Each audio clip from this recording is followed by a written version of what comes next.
OTB AM live with Gillette Labs. Get the ultimate shave or your money back. Neon Night edition available now. We're turning to the league finals, and I'm delighted to say Maurice Brosnan of the Irish Examiner is with us to talk to us.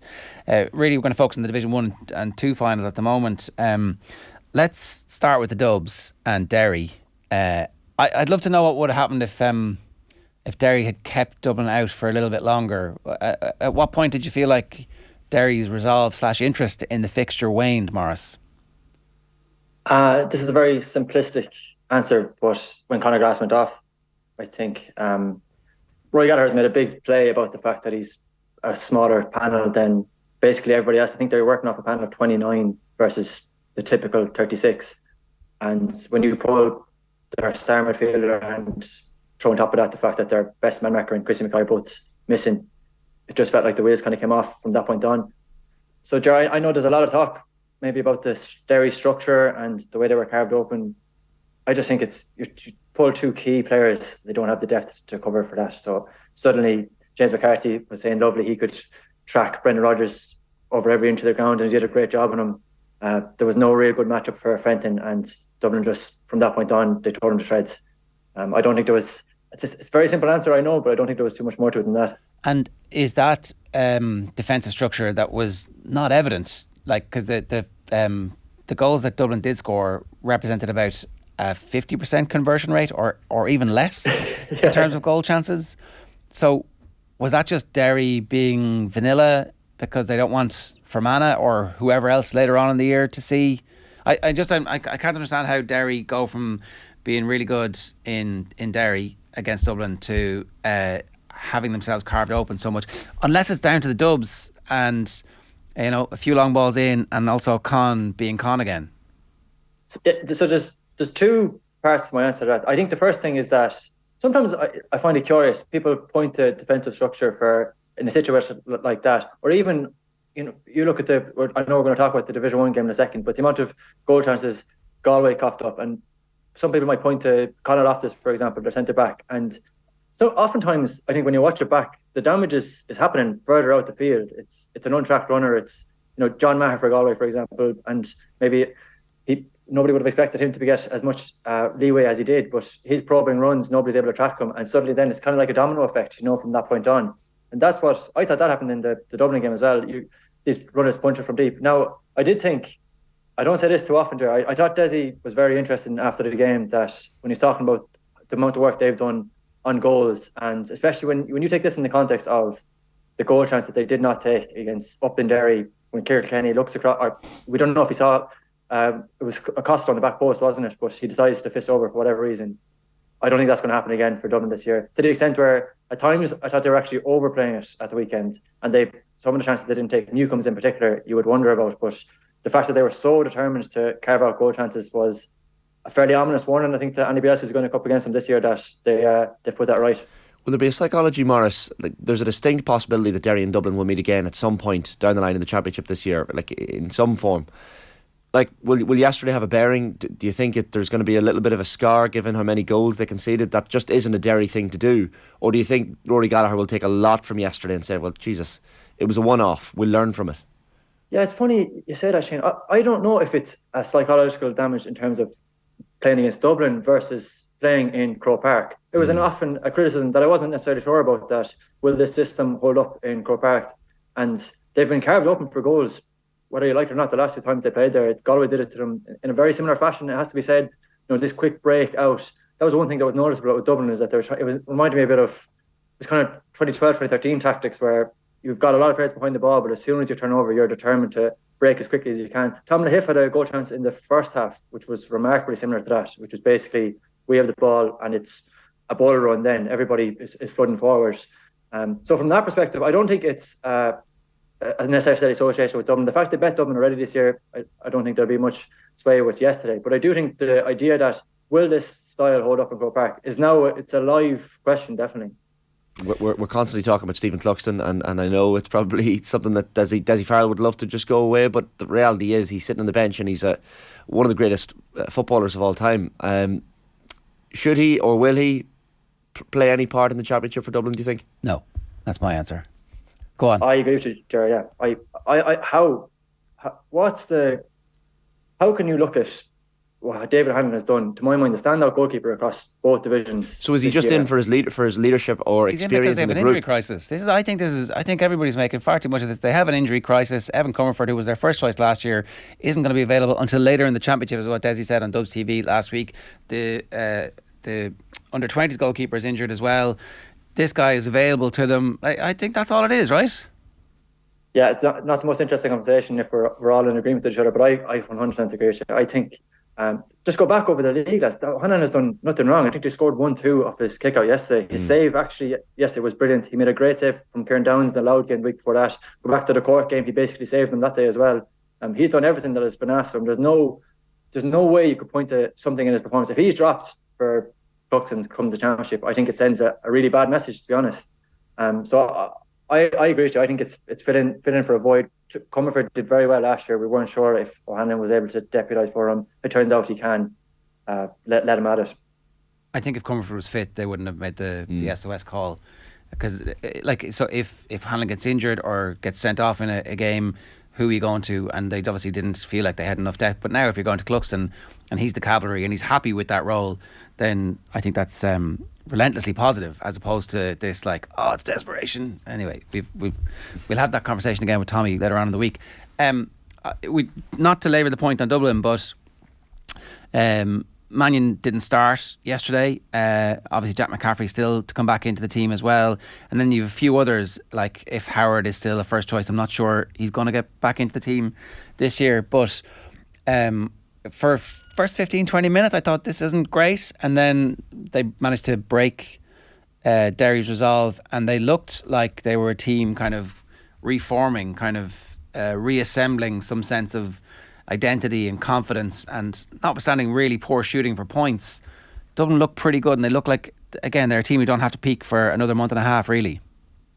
Yeah, and that was particularly glaring yesterday, definitely, Gerard, just in terms of, Kilkenny, he didn't start, but he came on very early and had two on his left foot, had two bad wides early, and it kind of, when there's, I don't think a game has to be high quality for it to be entertaining, but when there's a lot of sloppy play, like sloppy turnovers or poor shooting, it kind of sucks the atmosphere out of a game slightly, and that's how it felt for a large part in the first half.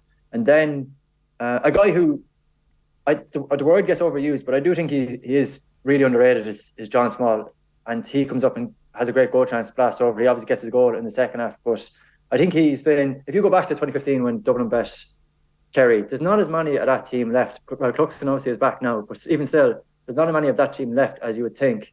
But John Small came on that day, was man of the match a year later.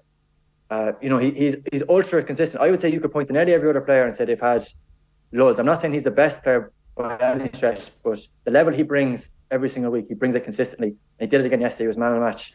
I think that moment when he burst forward and creates the goal chance was kind of the first chance you saw, they've actually opened Derry up here. There was a chance on there, and then Lahif has his chance, and then the goal comes, and then you're thinking, okay, Derry really need to come back into this. And when you see Glass go down and holding his hamstring, the second you saw that, you're thinking, wow, the tide is turned here. One last point to make on Dublin is that this year, the level of fitness that they have at the end of the league and the players who are fit, they're much further along than they have been in the last number of years. But there's no significant doubts about a huge number of players to come back or whether or not they're going to be fit. Now, obviously, they will get injuries as the season goes on, but James McCarthy is fully fit.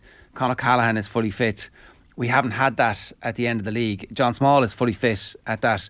So maybe Paddy Small isn't around, but there's definitely a sense that they're in a much better, stronger position than they have been in previous years. And then you're layering in that if they were to play Kerry again under the same circumstances as last year, they'll have McCaffrey, they'll have Mannion, and they'll have Conor Callaghan, which they didn't have. So I think the gap at the top is completely, it's paper thin if there is a gap at all.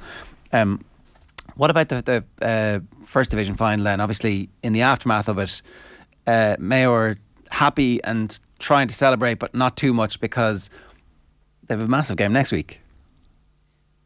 They have a huge game, next week. I thought Mayo, there's a lot of cause for optimism. The fact that amidst all the push for change and idea of a new style, that it has kind of been an evolution, not revolution. They didn't throw the baby out with the bathwater. So when a team drops off them, gives them up, concedes the kick out and forces them to run the ball, they're not trying to force the ball and kick it in and concede loads of turnovers. That they're willing to go back to what works or what has worked to a certain extent over the last couple of years if they need to. So suddenly then you're looking at it and you think, okay, they can, if they have the opportunity, they're still going to play a kicking game. But on the flip side, they haven't gone totally away from what they've been very, very good at for long stretches of time. The moment for that to sum it up for me was their first point from play, remarkably, their first point from play in the second half was in the 70th minute. And it was, Jim O'Connor flying up the field, coming off the shoulders of McLaughlin, coming off his shoulder of Sam Callahan. And you're thinking, wow, this is a new Mayo, but it's still the same old Mayo as well. They still have the ability to do that. On the flip side, though, Ger, I do think, I thought Galway set a template for how teams are going to try and beat Mayo this year. And I think that will be particularly frustrating. That I actually thought they got their structure right, but execution let them down. So as well as the encouragement from Mayo, I think there will be a huge amount of frustration in Galway at the fact that it was 1981 the last time they won a league final, and that way it's going to go on now. When you looked at the program, the match program before the throw-in, Maurice, you're looking at the Mayo full back line. You're thinking, that's young, that's inexperienced, but the likes of Jack Coyne and the likes of Sam Callanan, who you mentioned, really stood up, and Coyne in particular was brilliant. That must be so encouraging for Kevin McStay. Yeah, I don't know how they keep doing it, Shane. They produce these incredibly athletic, rampaging forward defenders like Callanan, who's in the same mould as a lot of what we've seen previously with Mayo, and then they also have an uncanny ability to find one great man marker. If it isn't Chris Barrett, they move on and get somebody else. Oisin Munnan became that for the last couple of years, and now suddenly they've got Jack Coyne, who just did not give Finn any space to breathe yesterday. He was on top of him for the entire game. So that's really encouraging. I wouldn't pick.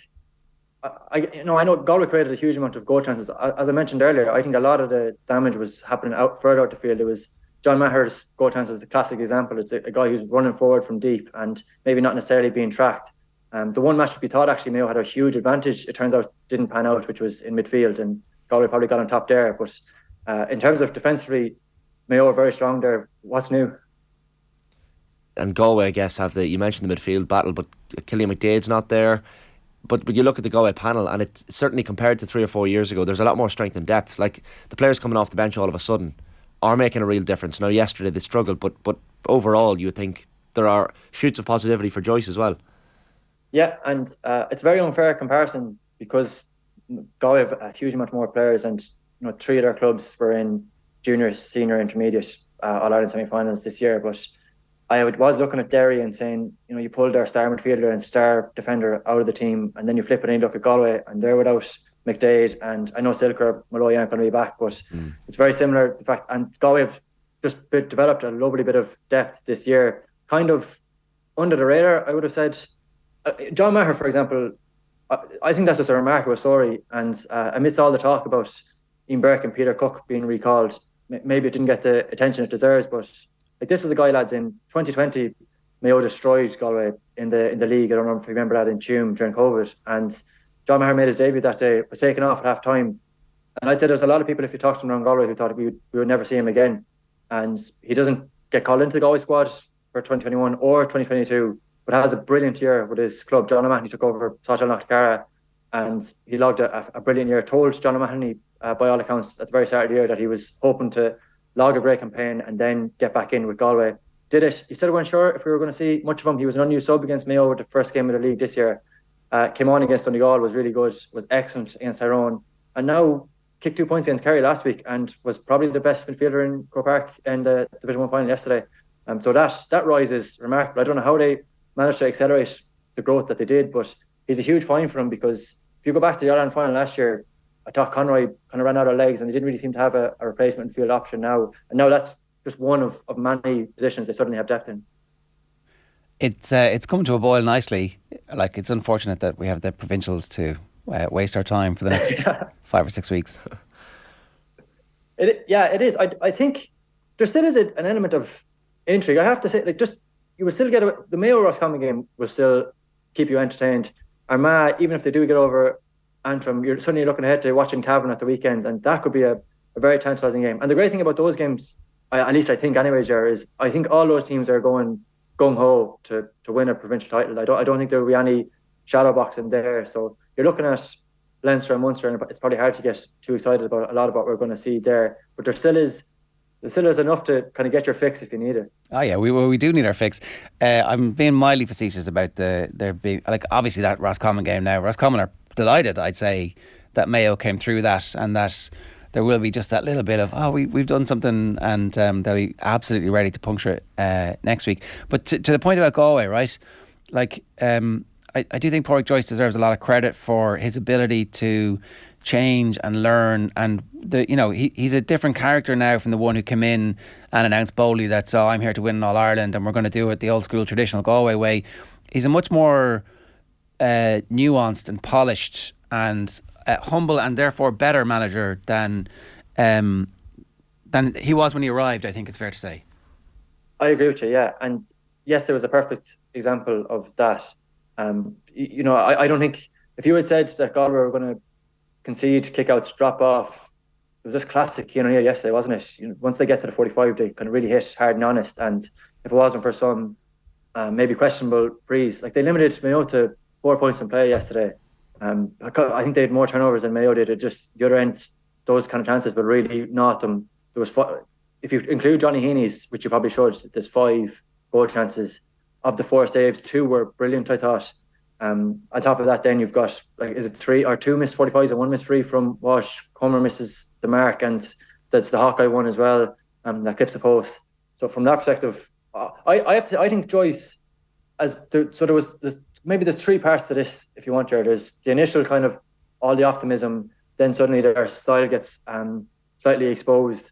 He goes back to the drawing board post 2021, brings in Cian O'Neill, and they build a new style. And then I actually think there was been a further step taken, because post an All-Ireland final, there's a lot of pitfalls after the rise comes the fall. That there's a lot of things that could have gone wrong. So you have the Shane Walsh saga around the transfer. Damien Comer was on a year break. He goes travelling for a bit. There wasn't necessarily sure when he was going to come back. There's all this, constant.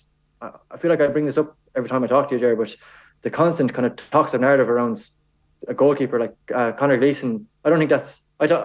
This weekend for me was a testament to all goalkeepers across. As good as Reap was, Gleeson made an excellent save in the second half there as well. And that was I already mentioned Hannon in the Division 2 game. You've got Sean McNally made some great saves for Fermanagh. Mark Jackson kicking frees, which was absolutely outrageous. Galligan doing the same. So it was a great weekend for goalkeepers. But just to go back to the point, there was a lot of potential things that could have gone wrong there for Galway, and instead they stuck with their number one. They've developed a nice bit of depth, maybe evolved their game ever so slightly to get better at striking that balance. So I don't think we're not sitting here saying that it was a disaster for Galway yesterday. The only thing is that within 12 months now, it's 3 finals lost. At some point, finals are there for winning, as they say, and they kind of need to get over the line in those games. Yeah.